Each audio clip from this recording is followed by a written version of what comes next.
Đó đã chụp xa thôi. Vừa là phanh phong chơi. Ngồi đi gần á. Lớn đi. Store Việt Nam, store Việt Nam, store chân này.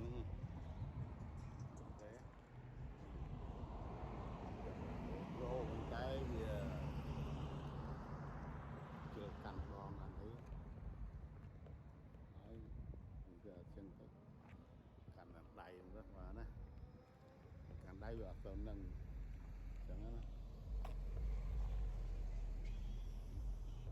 Chủng còn ổn đấy. Họ còn ra nữa. Đây.